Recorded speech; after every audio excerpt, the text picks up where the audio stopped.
Assalamualaikum warahmatullahi wabarakatuh. Baik lagi sama saya Zikir Muharram dalam pembahasan materi kuliah. Jadi untuk pembahasan kali ini saya akan sedikit mereview tentang mata kuliah di Sarbawi. Kebetulan saya ini mendapatkan pembahasan dengan judul subjek pendidikan. Jadi saya dikasih 4 ayat yang berhubungan dengan subjek pendidikan dalam Al-Quran, yaitu surat An-Nahl ayat 43 dan 44. Dan di sini saya kasih judul atau saya kasih tema dengan tanyakanlah sesuatu kepada ahlinya. Lalu yang kedua Al-Kahfi ayat 66 yang saya kasih tema juga bersabar dalam menuntut ilmu. An-Najm ayat 5 sampai 6 saya kasih tema istiqomah dan bersungguh-sungguh dalam menuntut ilmu. Dan yang keempat yaitu surat Ar-Rahman dari 1 sampai ayat 4 dengan tema mempelajari Al-Quran. Oh iya, sebelumnya lupa, kita kasih intro dulu deh biar lebih afdal videonya.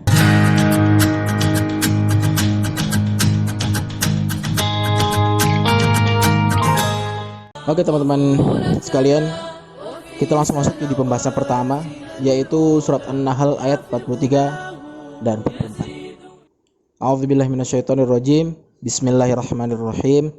Wa ma arsalna min qablika illa rijalan nuhi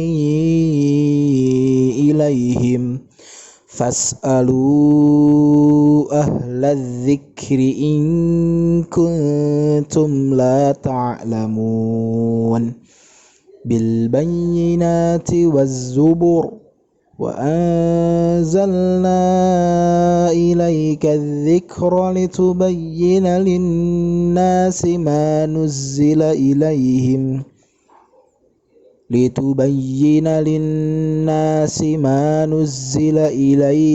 wa la'allahum yatafakkarun. Dan kami tidak mengutus sebelum kamu kecuali orang-orang lelaki yang kami beri wahyu kepada mereka. Maka bertanyalah kepada orang yang mempunyai pengetahuan jika kamu tidak mengetahui.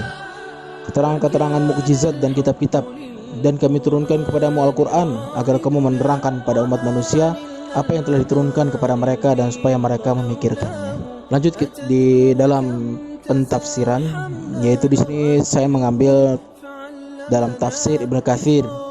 Dalam hal ini Ibnu Katsir mengatakan, Ad-Dhahhak berkata dari Ibnu Abbas bahwa ketika Allah mengutus Muhammad SAW sebagai seorang rasul, orang-orang Arab atau sebagian dari mereka mengingkari dan berkata, Allah akan lebih agung kalau rasul yang diutusnya bukanlah dari manusia. Maksud dari ayat 43 dan 44 di atas adalah, bertanyalah kepada orang-orang ahli kitab terdahulu, apakah para rasul yang diutus kepada mereka berupa manusia atau malaikat? Jika para rasul itu berupa malaikat, berarti kalian boleh mengingkari, dan jika dari manusia, maka janganlah kalian mengingkari kalau Muhammad SAW adalah seorang rasul. Jadi orang-orang Arab atau orang-orang Quraisy pada saat itu tuh sangat tidak suka jikalau Rasulullah Muhammad SAW itu diutus ya dari kalangan manusia. Ya, jadi mereka itu lebih baik diutus dari kalangan malaikat gitu. Tetapi di Allah Subhanahu wa taala membantah perkataan mereka dengan coba tanyain pada ahli kitab ya, karena mereka dulu kan istilahnya berdagang ya ke Syam, yaitu negerinya para kaum Nasrani ya, dan Nasrani itu adalah salah satu ahli kitab seperti itu. Dan dengan bukti dalil-dalil dari kitab-kitab yang diturunkan sebelumnya dari Rabb kalian atau Rabb mereka, karena pengetahuanmu dengan arti apa yang telah Allah turunkan kepadamu, karena pemeliharaanmu terhadapnya, karena kamu mengikutinya, dan karena pengetahuan kami bahwa sesungguhnya kamu adalah orang yang paling mulia di antara para makhluk dan pemimpin anak-anak Adam. Jadi di sini Rasulullah SAW kenapa diangkat? Karena pengetahuannya ya, apa yang telah Allah turunkan kepada Nabi Muhammad SAW dan pemeliharaan Nabi Muhammad SAW terhadap Al-Quran dan pengetahuan Nabi Muhammad SAW. Makanya Nabi Muhammad SAW ini adalah orang yang paling mulia di antara para makhluk dan pemimpin anak-anak Adam, supaya mereka melihat diri mereka sendiri agar mendapat petunjuk dan beruntung dengan keselamatan di dunia dan akhirat. Korelasi pendidikan dalam ayat An-Nahl ayat 43 dan juga 44 yaitu adalah yang pertama, bahwa sebagai penuntut ilmu sudah seharusnya menanyakan suatu ilmu dengan ahlinya, dan ini memang benar-benar harus diterapkan dalam dunia pendidikan, yaitu bahwa sebagai penuntut ilmu sudah sepatutnya dan sepantasnya kita menanyakan suatu ilmu kepada ahlinya atau dalam bidangnya. Jangan sampai kita menuntut ilmu tetapi dengan guru yang tidak mumpuni dalam bidangnya, dan itu nanti kita bisa tersesat. Kedua yaitu adalah jangan menanyakan sesuatu di luar kemampuan seseorang atau untuk menjatuhkan seseorang. Dan ini pernah dalam sejarah sahabat ada orang yang menanyakan, tetapi menanyakannya itu bukan untuk menambah wawasan, tetapi untuk menjatuhkan seseorang. Sampai-sampai sahabat ini mengatakan, sal tafaqquhan wala tas'al ta'annutan. Ya. Tanyalah karena engkau ingin mengetahui sesuatu, dan jangan kau tanya untuk menjatuhkan seseorang. Jadi jikalau engkau mengetahui sesuatu, maka simpanlah dan jangan ditanyakan pada orang yang bukan bidangnya. Yang ketiga, banyak membaca. Yang keempat, lakukan dan jangan banyak bertanya jika hukumnya jelas. Jadi sebagai kaum yang sudah lengkap agamanya, sepatutnya kita menjalankan apa yang sudah diperintahkan Allah dan Rasulnya, dan jangan banyak bertanya. Karena salah satu sifat dari Bani Israel yaitu adalah banyak bertanya. Ini diabadikan dalam Al-Quran dalam surat Al-Baqarah ketika Nabi Musa alaihissalam menyuruh segerombolan Bani Israel untuk menyembelih sapi betina, tetapi mereka banyak bertanya, ya, sapi yang bagaimana, sapi warna apa, sampai kata Allah subhanahu wa ta'ala dalam Al-Quran, wa ma kadu yaf'alun, sampai-sampai mereka itu hampir saja tidak mengerjakan tugas yang diberikan oleh Nabi Musa alaihissalam, yaitu menyembelih sapi betina. Yang kelima yaitu adalah jawami'ul kalim, singkat, padat dan jelas. Jadi ketika kita sebagai seorang penuntut ilmu atau seorang guru, seorang pengajar, jikalau kita ditanyakan dengan suatu hal, maka jawablah